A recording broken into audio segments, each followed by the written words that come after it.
Chaitanya Prabhu Nityananda Shri Advaita Gadadhar Srivasati Gaur Bhakta Vrinda.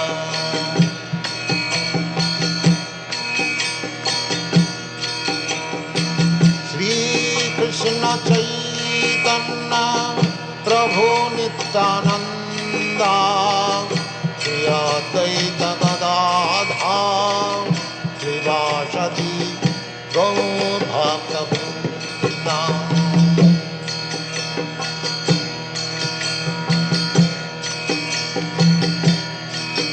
Hare Krishna,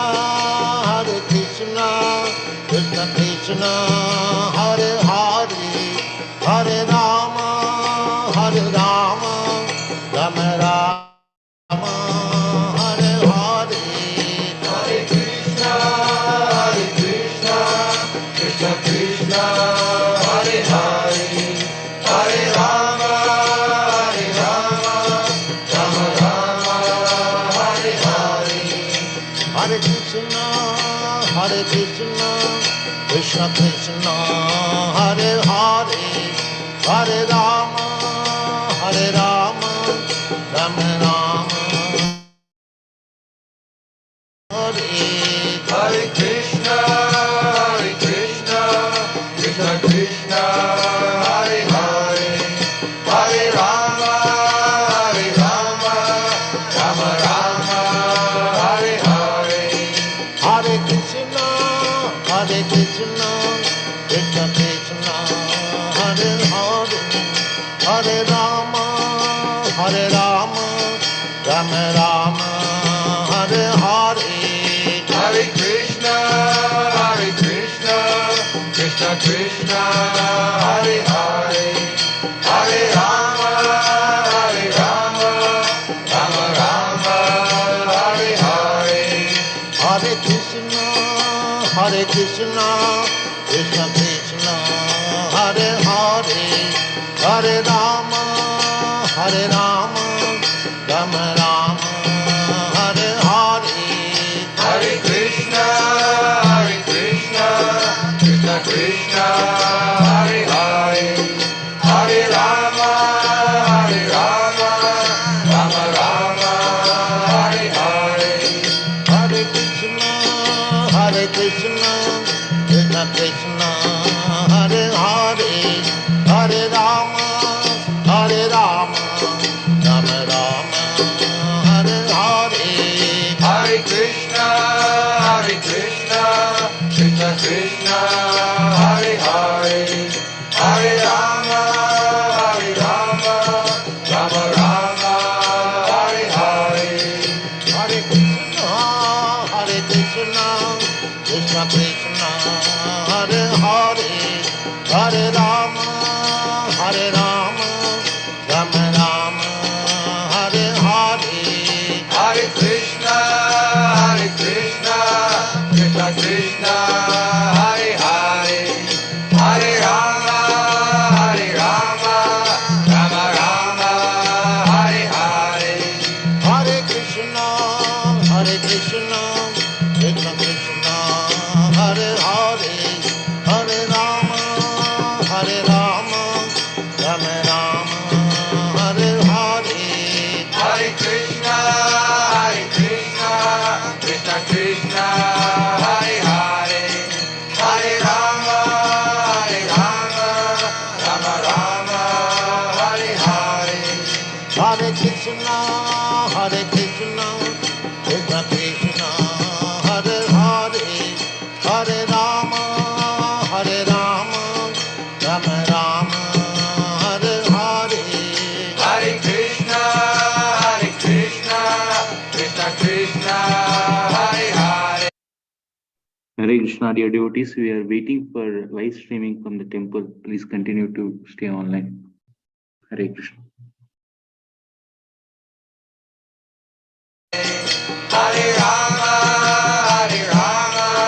Rama Rama, Hare Hare. Hare Krishna, Krishna Krishna, Hare Hare, Hare Rama, Rama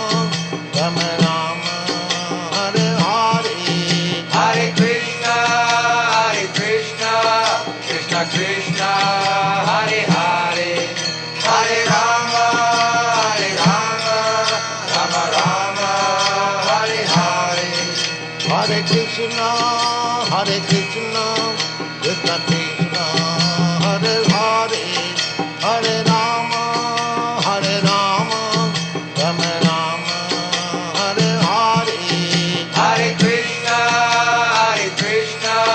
Krishna Krishna, Hare Hare, Hare Rama, Rama Rama, Hare Hare, Hare Krishna, Krishna Krishna, Hare Hare, Hare Rama, Rama Rama, Hare Hare, Hare Krishna, Krishna Krishna, Hare Hare, Hare Rama, Rama Rama, Hare Hare, Hare Krishna, Krishna Krishna, Hare Hare, Hare Rama, Rama Rama, Hare Hare, Hare Krishna, Krishna Krishna, Hare Hare, Hare Rama,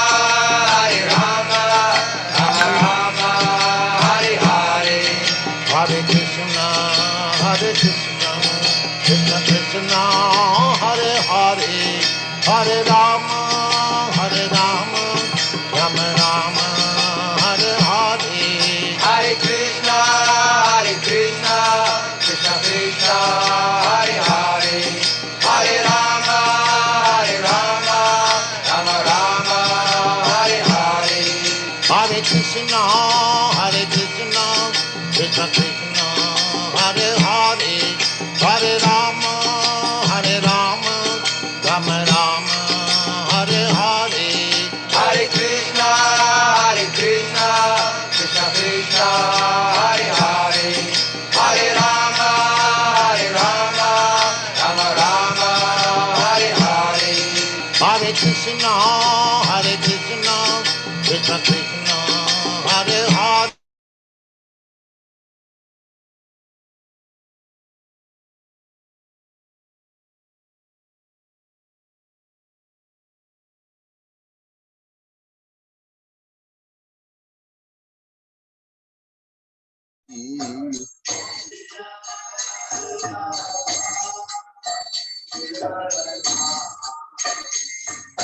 Gopi Jana Ballabha Girivardhari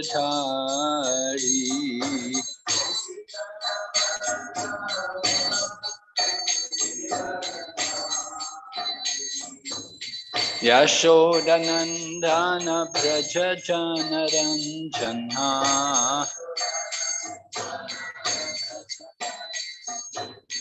Yashodanandana Braja Jana Ranjana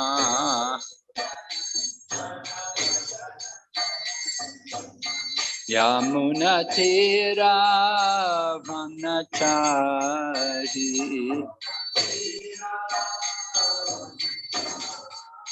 Yamuna Tira Vanachari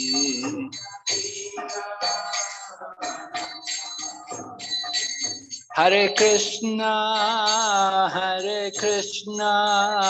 Krishna Krishna, Hare Hare, Hare Rama, Rama Rama, Hare Hare.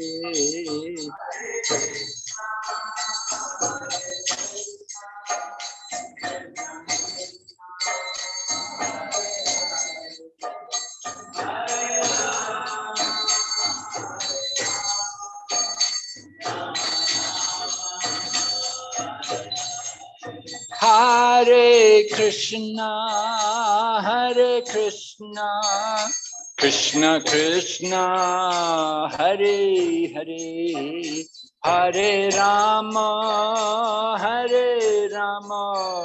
Rama Rama, Hare Hare.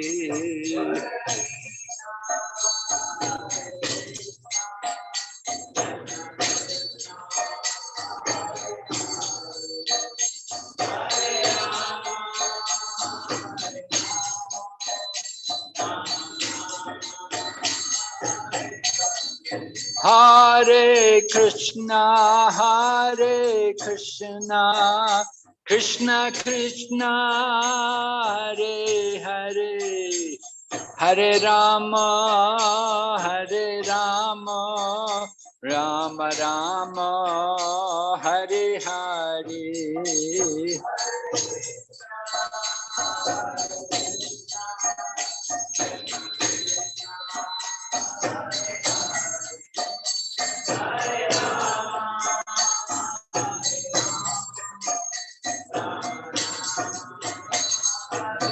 Nitai Gaur Haribo, Haribo, Haribo, Nitai Gaur Haribo.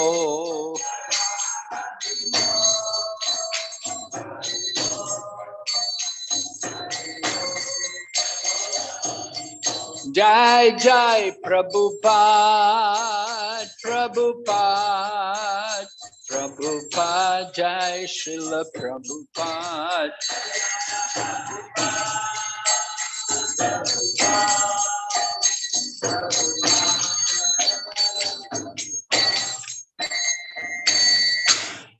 Gaur Premanande Haribo.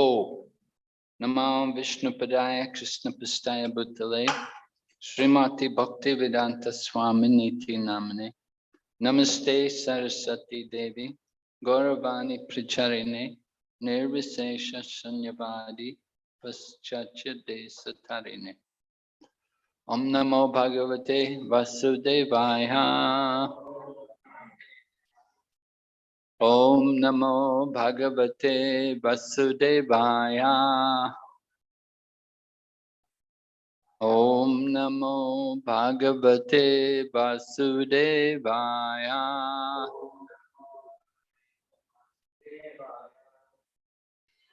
We're recounting the travels of Narada Muni in his search to find out the person who had received the greatest mercy from the Supreme Lord.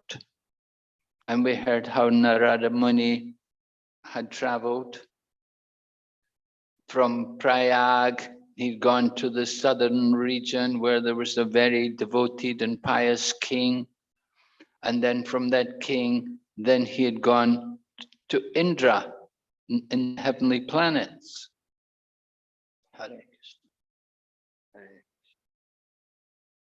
He had gone to see Indra in the heavenly planets, that Indra is the king of the demigods. So he thought he must be the most pious.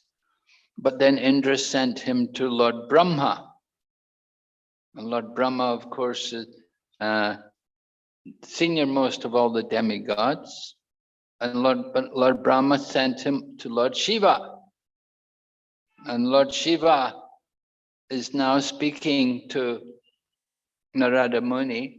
And he's telling Narada Muni that Lord Shiva said, I'm not I'm not getting the greatest mercy from the Lord. You should go to Vaikuntha and see the Vaikuntha Vasis, the residents in Vaikuntha. They're the real recipients of the mercy of the Lord. If you go there, you will see them. You can see in Vaikuntha how they are living, how they're constantly always full of prema. They're always in the ecstasy of love of God. And they're always engaging in Sankirtan, chanting the glories of the Lord. And Lord Shiva describes, he says that these people in Vaikuntha, that they can take many different forms for the service of the Lord. And sometimes they will take the form of birds, and sometimes they will even take the form of trees, all simply for the pleasure of the Lord. And in a way, it's instructive for the impersonalists, because the impersonalists, they cannot understand the nature of birds and trees in the spiritual world, that these are all transcendental living entities. in the material world, we see trees and birds and so on, animals, and like, we think they're the mode of ignorance because they're in these bodies. The consciousness is very restricted. We know the trees, the consciousness is restricted, it's very low, very high. In Bhagavad Gita, it's described there are different coverings of lust, right? There's, first of all, you have smoke covering the fire, then you have dust on the mirror, and then you have the embryo in the womb.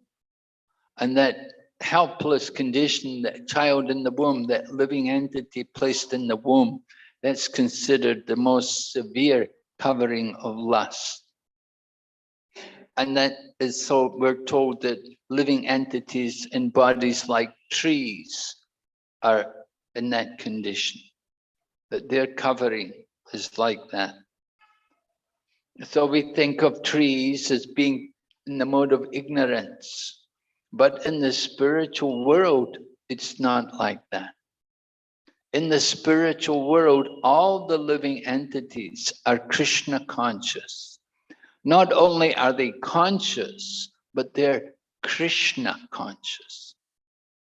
And it's described how, for example, the king of the bees, when he is humming and chanting the glories of the Supreme Lord, then all of the other birds like the cranes and the pigeons and the partridges and the crows, they all stop their own singing and they listen to the king of the bees chanting the glories of the Supreme Lord.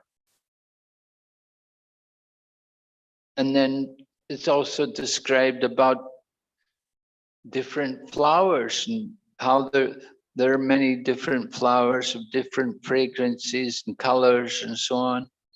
You've got the champaka, and you've got the kadamba, and you've got parijata, but of all the different flowers, the flower which is given the greatest honor is Tulsi. And Lord Vishnu, he wears garlands of Tulsi around his neck in appreciation for Tulsi, who performed great austerities for the service of the Lord. So Lord Shiva, he's describing the glories of these people in Vaikuntha, how they're completely free of the modes of passion and ignorance.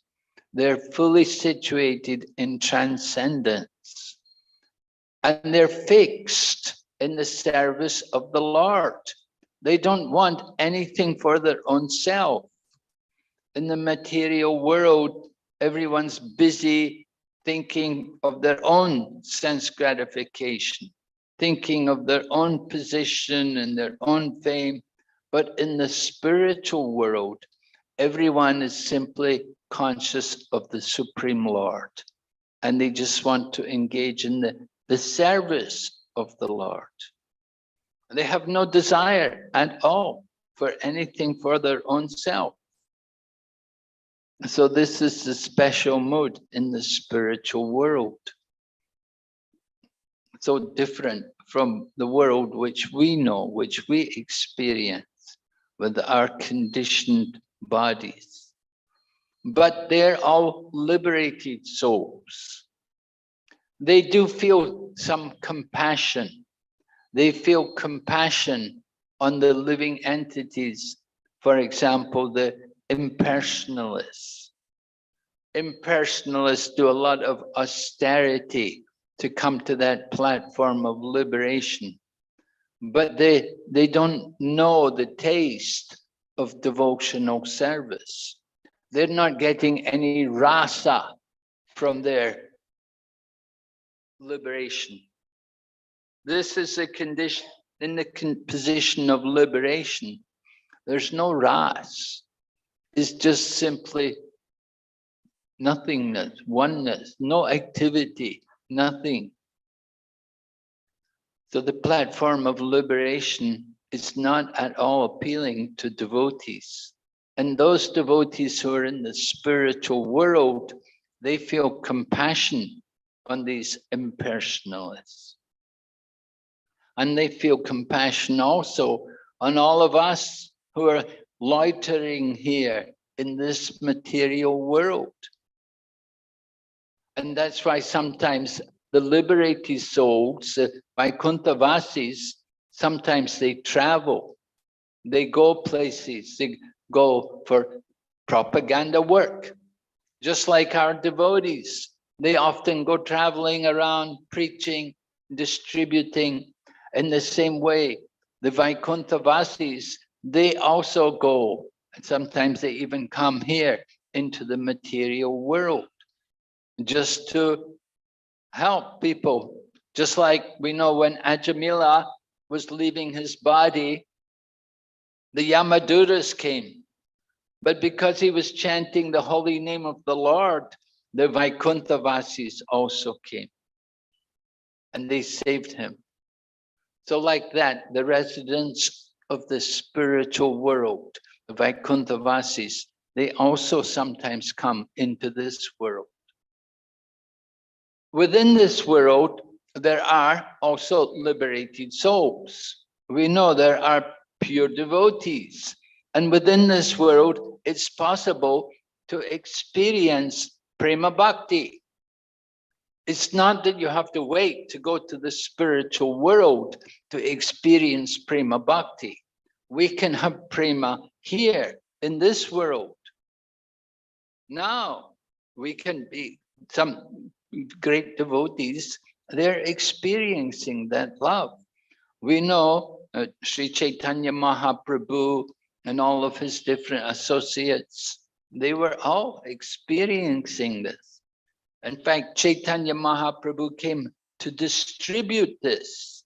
Right? We say, Namo Mahabhadanaya, Krishna Prema Pradayate, that he's the most merciful because he's giving Krishna Prem to everyone. He's distributing it. So this is this very special nature of Chaitanya Mahaprabhu, that he was distributing love of God to everyone. And people, there were many devotees experiencing this Krishna Prem. But in course of time, it became lost. Just like, we know, Krishna spoke Bhagavad Gita to the sun god, but in course of time, yoga brasta vijayate. The knowledge was lost. So the same way Chaitanya Mahaprabhu came, he's distributing Krishna Prema to everyone, but in a short time, everything lost. Everything is changed. And then Bhaktivinoda Thakur came and he re-established again the movement given by Sri Chaitanya Mahaprabhu, was again revived by Bhaktivinoda Thakur.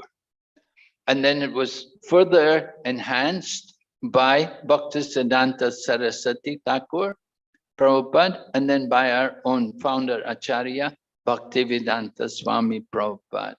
They continued to deliver this message of Mahaprabhu, to teach us how to become God conscious even in this life. Ihayasya haryadashe karmana manasagira nikilaspati avastastu jivan mukta sauchate. That we can be liberated souls in this life. You use body, mind, and words in the service of the Supreme, and you are a liberated soul. But we don't just simply want to come to the position of liberation. Devotional service begins from the position of liberation. We want to go on and come to the platform of bhava and prema. We want to experience the higher realms of devotional service.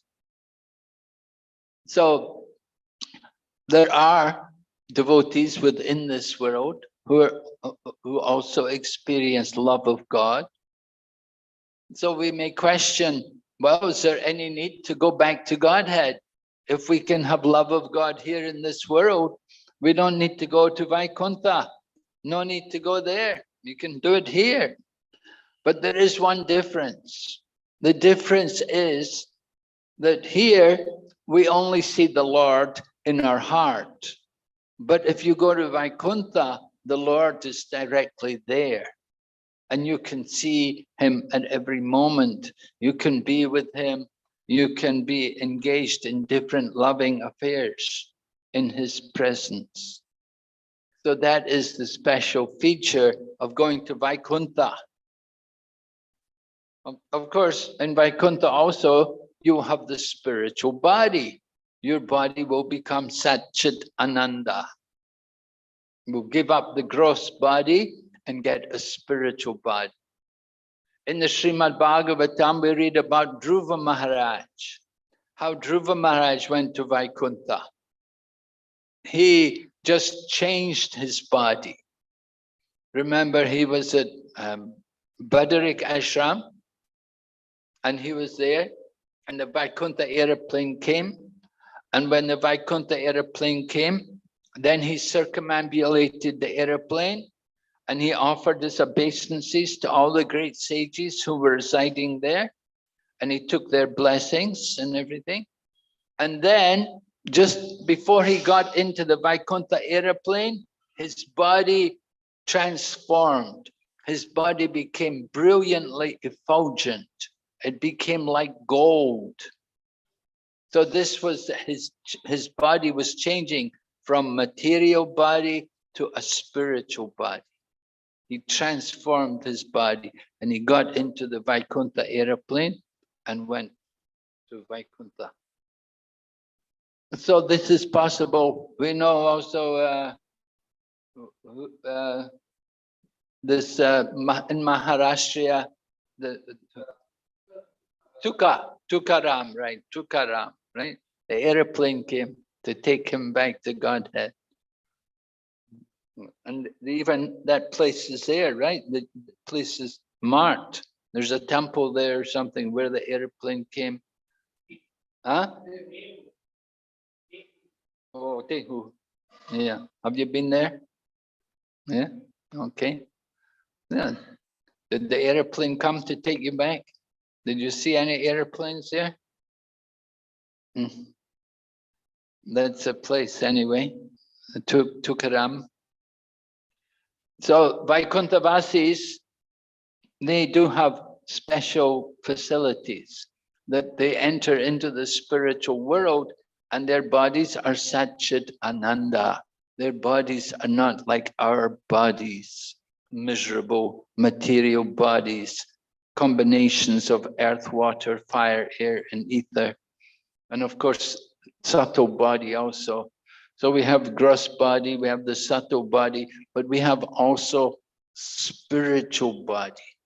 So we want to go to Vaikuntha, we give up the gross and the subtle body and enter into the spiritual world. Take a Satchit Ananda form. And with the Satchit Ananda form, then you can enter into all the activities. What are the devotees doing there? They're all engaging in Sankirtan. They're engaging in glorifying the Lord in so many different ways for his pleasure. So this is the business of devotees.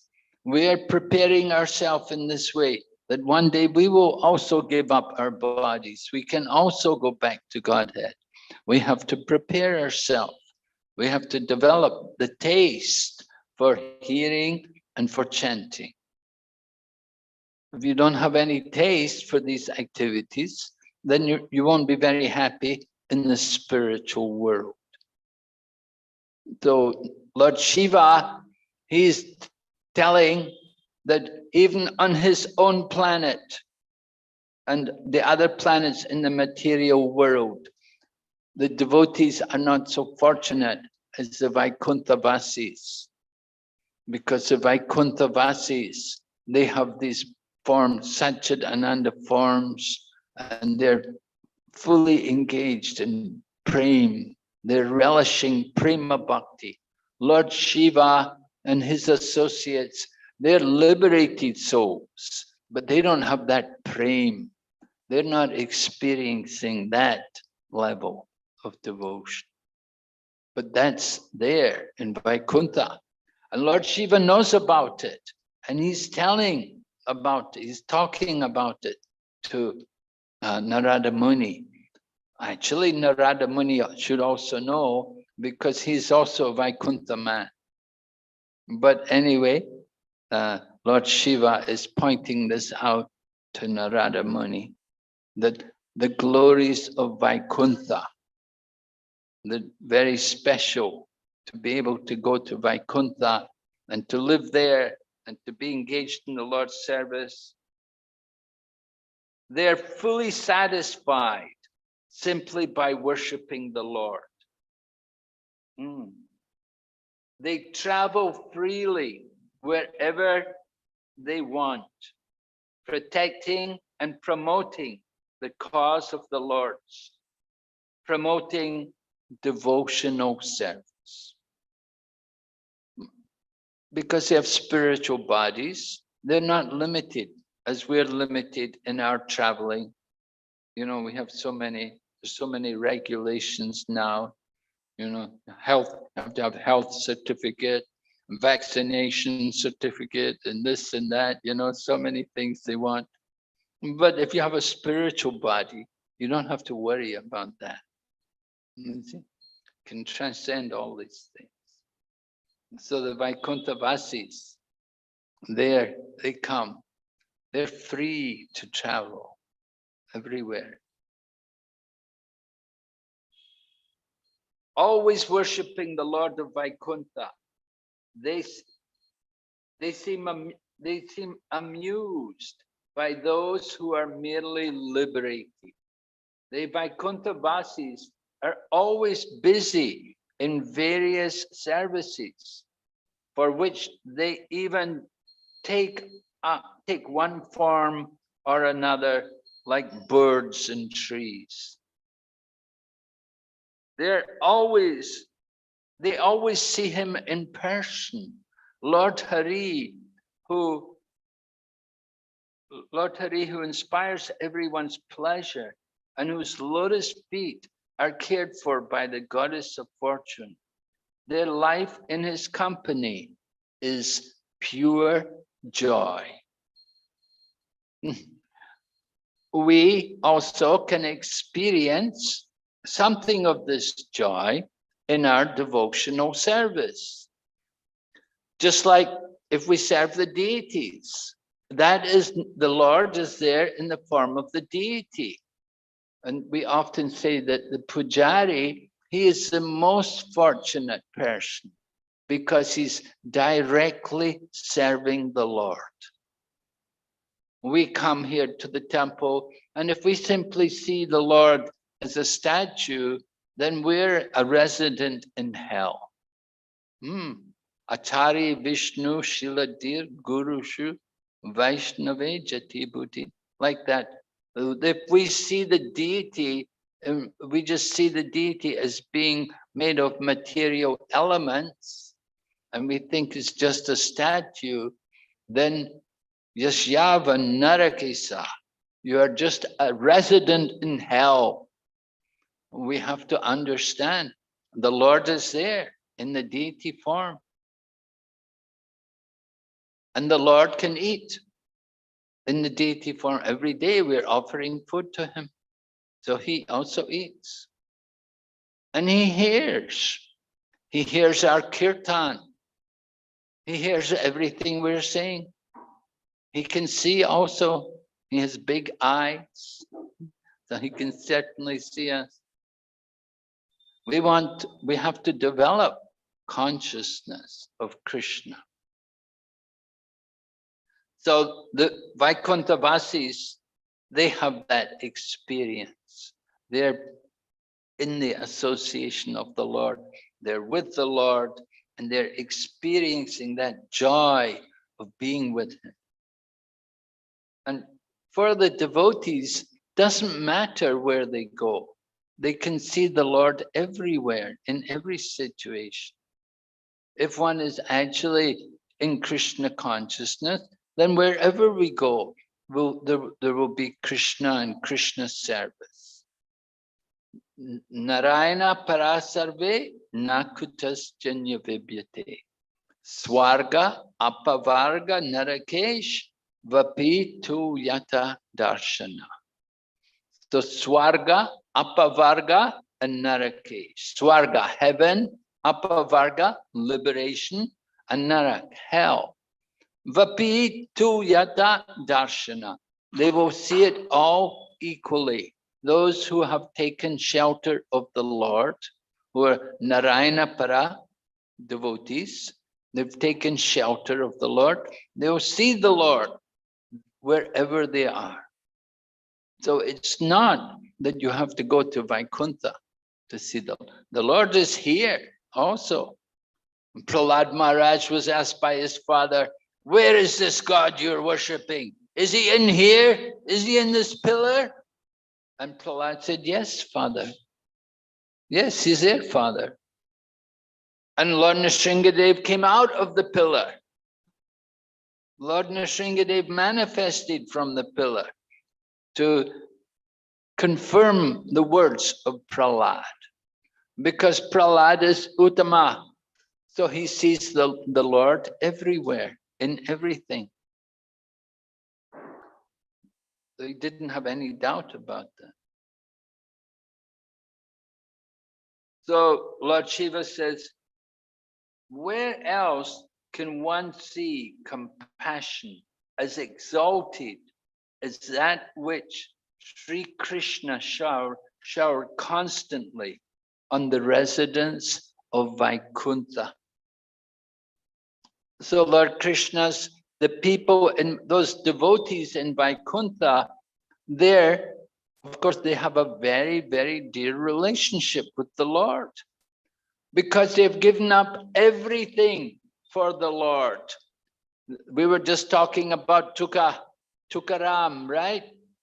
He gave up everything for the Lord. He was telling his wife, do you want to come?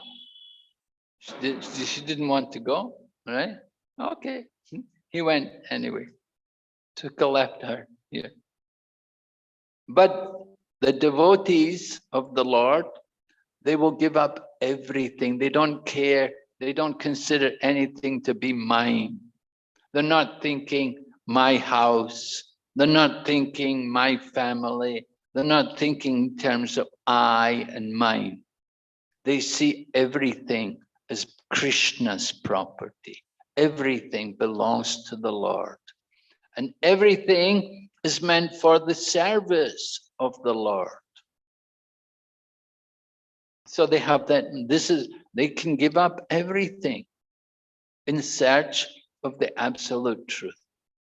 To come to Krishna, we leave behind everything.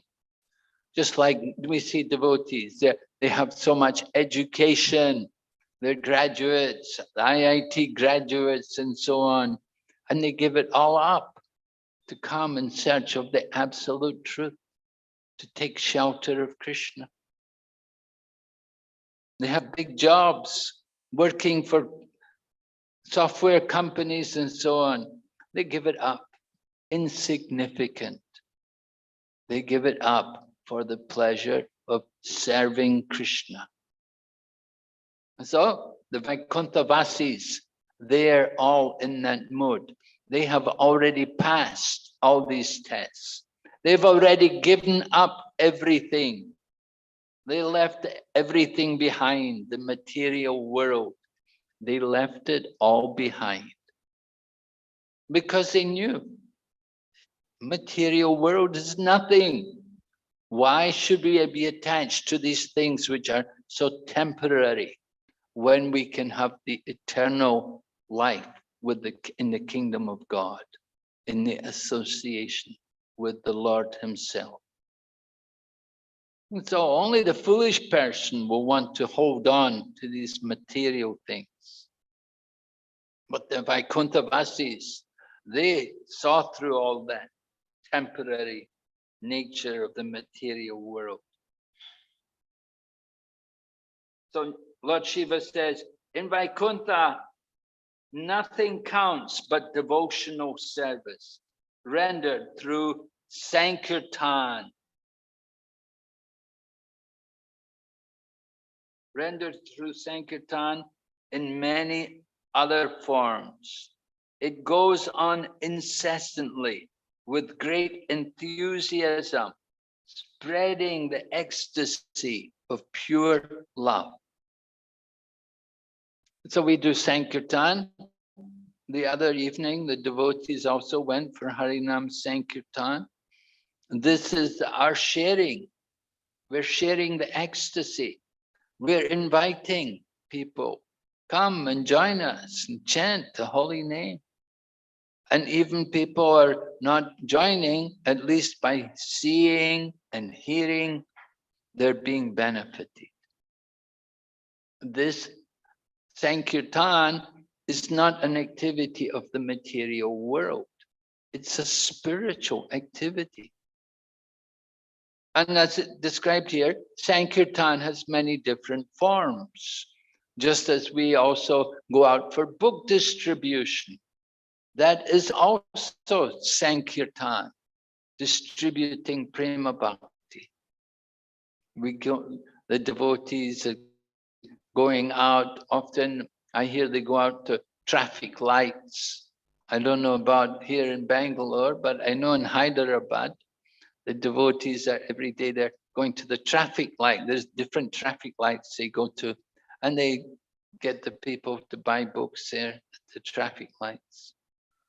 Nowadays, it's quite convenient. You can, because people don't give cash, that's all with the phone, right? They all give digital money.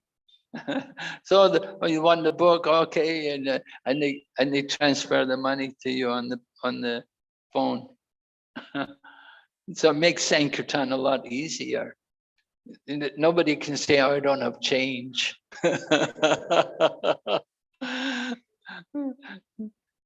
Because you got the digital money there, you don't need change. So it makes it easy for people. And they say, well, I didn't bring any money. It's okay, you got your phone, right? Nobody goes without the phone, so it's really convenient for Sankirtan. And so people doing very nice Sankirtan. And more people are getting books also. Okay, so then Lord Shiva says, how amazing is that supremely great ocean of transcendental bliss. The bliss of Brahman cannot compare to even a fraction of a drop of it. The bliss of Brahman, and Brahman, we think Brahman, there's some bliss there. But that bliss of Brahman doesn't compare to even a drop of pure devotional service. Of course, this is mentioned in the Nectar of Devotion. Rupa Goswami is also described like that, right? That the different characteristics of pure devotional service. Moksha Laguta Krit, yes, surpasses even the happiness of liberation. And also there's a Sandrananda Vishesh Atma, right? That incalculable bliss that it cannot compare to anything which we've ever experienced. We do not know what is real happiness. We only have some illusion of happiness. We're thinking, oh, I'm happy, but we do not know what is real happiness. Real happiness comes from the soul. It's experienced on the spiritual platform. But the happiness of the material world, that is very small and meager. It is just the illusion of happiness. We're thinking happy, but then the next moment, the same thing, not happy. And so So many times it happens like that. We're thinking, oh, yes, I'm happy. I'm enjoying this movie, or I'm enjoying this game. I'm enjoying talking with this person. But it changes. It's very relative happiness. Real happiness is absolute. It is not relative. It's not depending on time and place.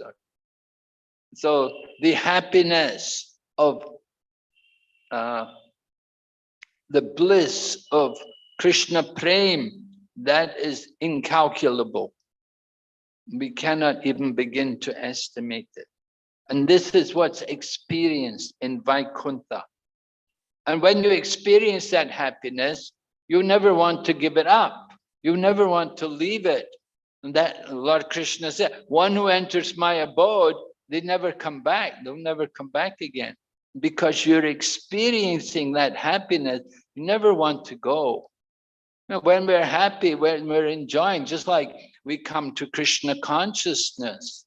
And after being in the material world, where it's all, you know, backbiting and fighting and kicking and pushing and shoving and greed and jealousy and envy and so many nasty things, and we come to Krishna consciousness, we experience the difference, we experience the higher taste, and we feel so much happiness just being in the association with devotees and chanting every day and taking prasadam and talking about Krishna.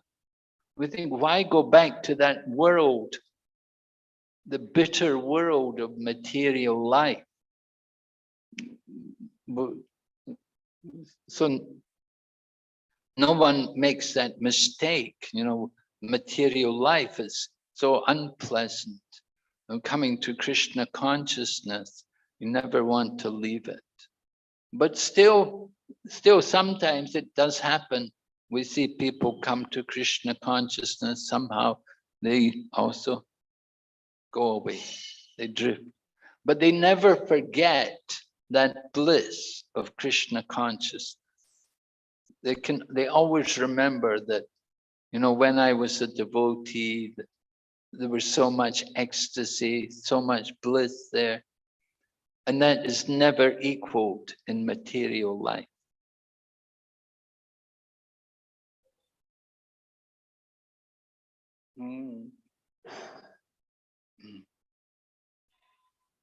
As recipients of such mercy, the divine residents of Vaikuntha are much greater than I or many other, or they're much greater than I in many ways. How can I adequately describe their glories? So Lord Shiva is saying, the residents of Vaikuntha, they're much greater than me. They have the real mercy of the Lord. Lord Shiva is thinking himself, he said, myself, you know, I'm full of ego. Although he's the master of Ahankar, he says, I'm full of ego. I'm thinking I'm the controller. I'm thinking I can destroy the whole world. But these people in Vaikuntha, they have no ego. They're without false ego. Of course, you could say, well, they have the true ego. There's the true ego. The true ego is to understand, I am servant of Krishna. He is the master and I am his servant. So the Vaikuntha Vasis are fixed in that consciousness. They're fixed in the consciousness of being this servant. Through living within the material world in bodies composed of the 5 elements, persons expert in relishing devotional service to the Lord are always worshipable for persons like me. Lord Shiva is saying, these people, although Even they're living in this world and they may have bodies of the 5 elements, but because they're fixed in devotional service, Lord Shiva says, these people are worshipable by me. So Lord Shiva is appreciating not only the Vaikuntha Vasis, but also the devotees who are here, living here in this world, because they're fully engaged in devotional service.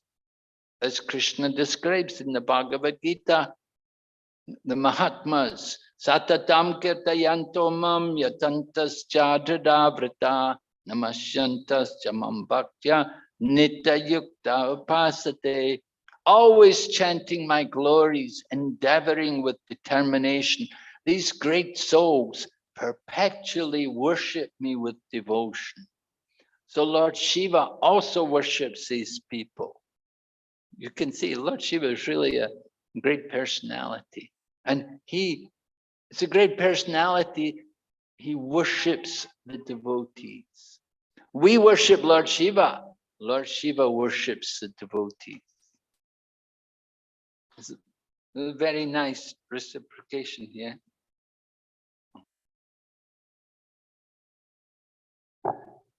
Such expert relishers surrender themselves fully to the lotus feet of Sri Krishna, hoping to obtain exclusive love for him.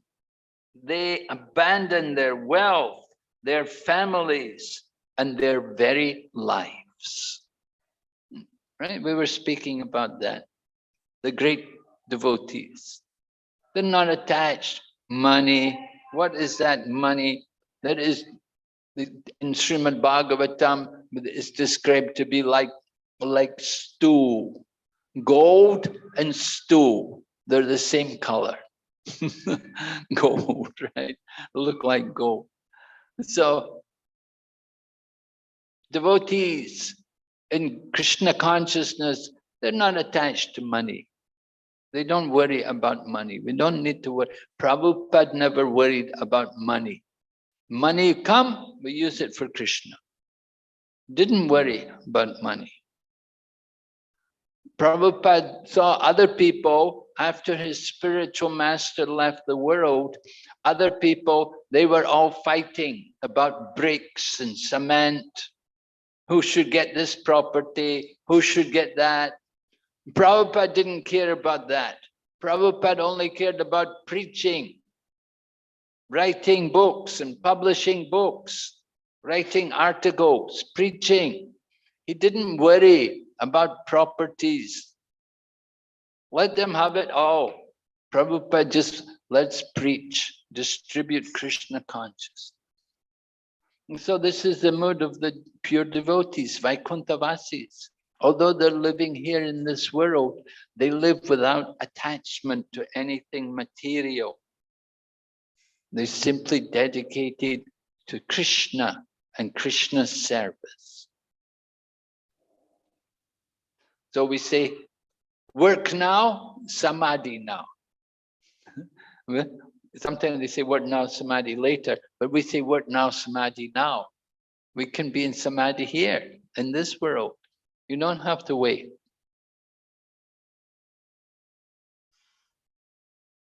Okay, any questions?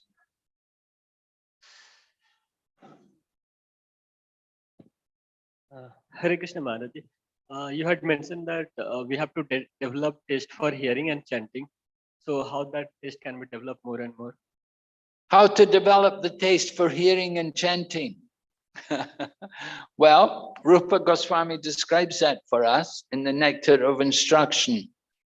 He compares us, he said, if we don't have a taste for hearing and chanting, we're like a diseased person. Just like if you have jaundice. I remember I got jaundice when I came to India first. I came to India first, 1975. I was in India.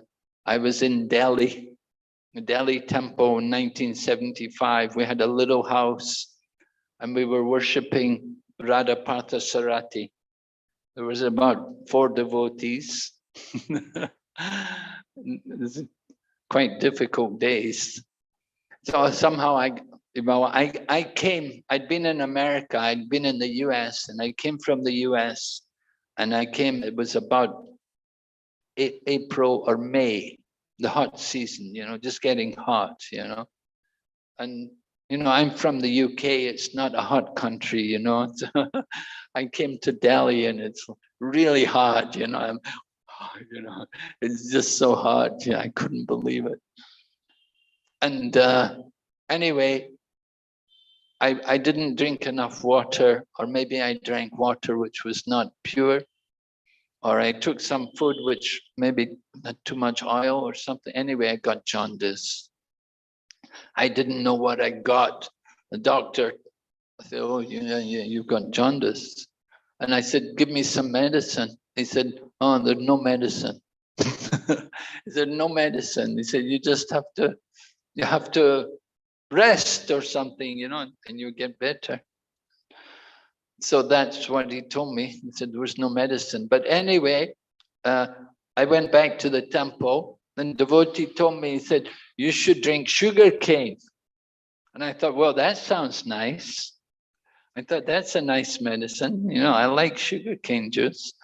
So I got some sugar cane juice, but when I drank it, I spat it out. I thought, oh my, what's wrong? What kind of sugar cane juice is this? And so then I found out, that because of my jaundice, I couldn't taste the sweetness of the sugar cane. So similarly, when we do hearing and chanting, because we have the jaundice of material life, because we're conditioned to the material world, we have no taste, we're not relishing the real taste of the holy name. So it's just like jaundice. What do you have to do? Just like I had to keep drinking that sugar cane, although it was really very unpleasant, but I had to keep drinking it, and gradually it gets sweeter. Gradually the liver becomes healthy again. So in the same way, we have no taste for hearing and chanting. What do we have to do? We have to keep hearing and chanting. You have to hear and chant more intensely. And in this way, gradually, the jaundice will be cured. So it is due to our jaundice of material life. There is sweetness in the holy name, but we are not tasting it because of our disease, because of our unhealthy condition. What is our why are we unhealthy? Because we have so much attachment to material life. So by hearing and chanting, we will become relieved of all that attachment. That is the effect of hearing and chanting. Rupa Goswami said, no one knows how much nectar there is in these two syllables, Krish and Na. And he said, when I chant the holy name, I wish I had hundreds of tongues to chant. And when the holy name enters my ears, I wish I had many hundreds of ears to hear the holy name. And when the holy name enters into the courtyard of my heart, then it conquers the activities of the mind, and all the senses become inert. The senses lose their power through the holy name. So we want to develop this hearing and chanting and develop that kind of mood, just like Rupa Goswami is describing there. That's a healthy condition.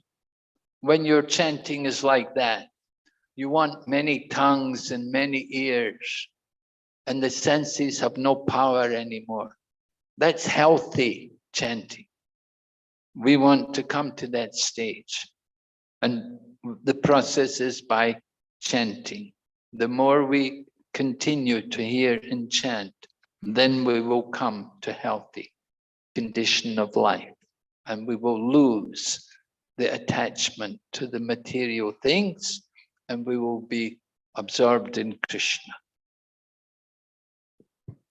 Hare Krishna Maharaj. Thank you for the wonderful class. Maharaj, you were mentioning about the devotees in the spiritual world. In the spiritual world, the devotees are constantly engaged in service of the Lord for Lord's pleasure. So, in the spiritual world, all varieties of services are on spiritual platforms, so they are all equal. But in the material world, because the devotees also have the sadhakas, they are also in modes, because they are not completely free from the modes. So, and based on they dovetail their modes or their natures in the service. So, in the service of the Lord, they dovetail their natures. So, because of which they may render service to the Lord, but because that is still in the, because it is their modes are also driven by their mode, they are dovetailing. Is it the service rendered also is in different platform, Maharaj? Like that which is driven by Sattva Guna, if a devotee is prominently in Sattva Guna, and he is using that Sattva Guna in service of the Lord, and the devotee who is little more driven by passion or ignorance, that kind of a service also will be there, where he can dovetail. So that, so because of which, will there be differences in the advancements made? I just wanted to understand a little more on this. Well, in the spiritual world, there's no influence of the modes of nature, right? The modes of nature are absent. Everyone is in transcendental consciousness of Krishna. So you're asking about here, this world. So, yes, of course, if a devotee is in the mode of passion or in the mode of ignorance, and they're rendering devotional service, then our devotional service will be influenced by these modes. Devotional service itself is pure, but we're not, right? We associate with the modes of nature. And so we may be worshipping the deity, but we may be worshipping the deity in the mode of passion or in the mode of ignorance. You know, you worship in the mode of passion, you come out on the altar, and do you see me? Everybody should see me. Look, I'm doing the puja, we want recognition like that. And we worship in the mode of ignorance, we come on the altar, you just wash your face, you didn't really take a full bath, you didn't put on clean clothes, your cloth is not clean, didn't put tilak on, you come on the altar, the mode of ignorance. And so, of course, yeah, we can bring our modes of nature into our devotional activities. That's described in the third canto, Kapila Shiksha, how the modes of nature can influence devotional service. How people, anyway, can perform devotional service influenced by the modes. So it's not just because we're engaging in hearing and chanting and worshipping that I am transcendental. We have to examine ourselves, and we have to scrutinize how much we're getting free of the modes of nature, getting free from passion and ignorance. We have to come to the mode of goodness. Thus established in the mode of goodness, the man rejuvenated from devotional service, rejuvenated by devotional service, comes to know scientifically the personality of Godhead. Right? Evam prasanna manaso bhavadat bhakti yogata. Like that. So coming up to the mode of goodness, be established in the mode of goodness. So that's the transcendental position. So we're doing sadhana bhakti, all right? We're practicing. And so in the course of our practice, we have to get rid of the influence of the lower modes. So it takes some time, some practice, sometimes people may practice not very steadily. They practice for some time very enthusiastically. Then other times they're not so enthused. They become influenced, up and down like that, peaks and like. So sometimes people's devotional service is like that. We have to try to get rid of these tendencies, and we have to become steady. So it's all practice. There has to be practice going on. We have to have that desire to want to come to that stage, to get rid of these anarthas, these tendencies which are there within our devotional service. So the desire is important. And then also the association, good association is very helpful. If you associate with people who are very passionate or very ignorant, you can also be influenced by their association. Thank you, Maharaj, for wonderful answer. Maharaj, just little ahead of this, one more question. Maharaj, there may be some services which may involve little, which may arouse at least while we are working in this world, there may be some services which may trigger passion or ignorance, like especially management or some services which may trigger some kind of such things. So how do we, so is it because, so how do we, when we do, how do we handle, or is it that devotees can choose some other variety of services also, or? Well, of course, devotees have some independent, they have some free will. We could choose what service we want to do, but generally, we want to surrender and do what's necessary.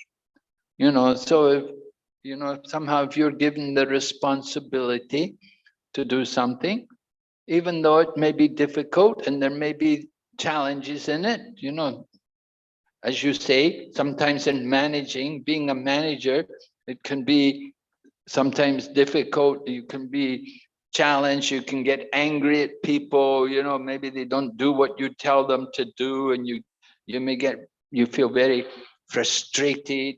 Oh, I told you to do this, and I told you not to buy that, and you bought that, and you spent all the money you did, and you could get quite angry about this thing. And so we have to be careful. We have to be conscious about these things. Managing is not for everyone. Generally, we let the grihastas do that, manage more,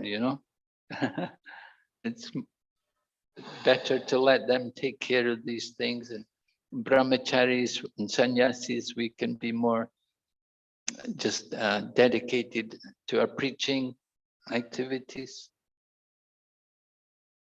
So the ashrams help, but we don't need to succumb to that lower nature. We know somebody's done something. We have to understand, well, this person did it. There's no point in getting angry at them. What good does getting angry at them do? So you have to understand, okay, this person's like that. I can't trust him. It's not reliable. So I won't give him I won't ask him to do anything in future, because I know that whenever I ask him to do something, he does something else, or he does it wrong or something.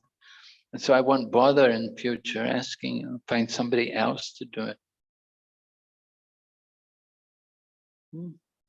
Just getting angry doesn't do any good.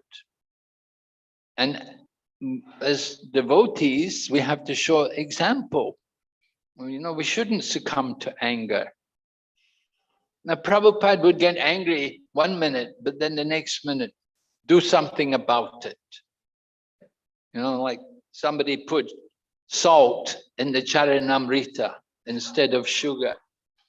And Prabhupada would always go and take Charanamrita and then taste it. You know. And then Prabhupada, somebody put salt in it. And so then Prabhupada, who did it? You know, and then some woman would come forward and say, oh, I did it, I made a mistake. And so Prabhupada would then turn to the managers and say, get somebody responsible to do it in future.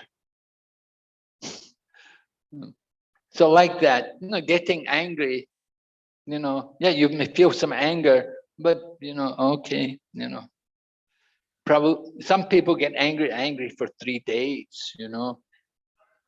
They don't give up the anger so easily.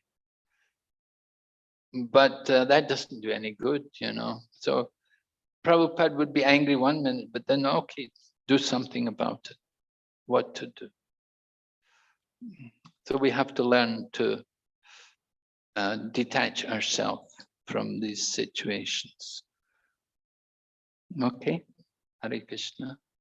Yes, Prabhu.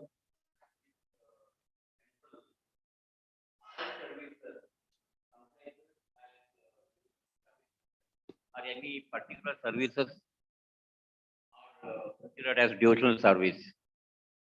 Are any services considered devotional service? Yeah, in the temple, related to the temple. No, oh yes, definitely. Everything is devotional service here. Including accounting, financial accounting. Oh yes, very much. Accounting and financing, this is also devotional service, yes. Working for Krishna, serving Krishna, right? So one has to be perfect in that when he's doing the job. Oh yes, of course. You're doing for Krishna, you should do it properly. Must do it well. Do it nicely. Thank you, Maharaj. Yeah. Prabhupada was very concerned always to keep accounts nicely. Prabhupada would come, he would come, we want to see the accounts, show me the accounts. He would look at them and so similarly also here, like in India, we are registered, you have charity, you have tax exemption for donations. And in order to keep up the tax exemption, you have to have accounts. And so it's part of our service to Krishna that we have to have good accounts. They have to be audited every year. You have to keep the accounts properly. So yes, it's service to Krishna. Thank you, Maharaj.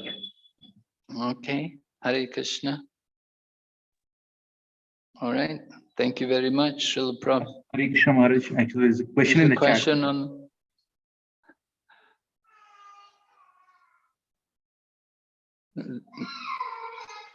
the question online? No? No, okay, Yes. we'll finish here, thank you. Hare Krishna Maharaj. Srila Prabhupada ki jai.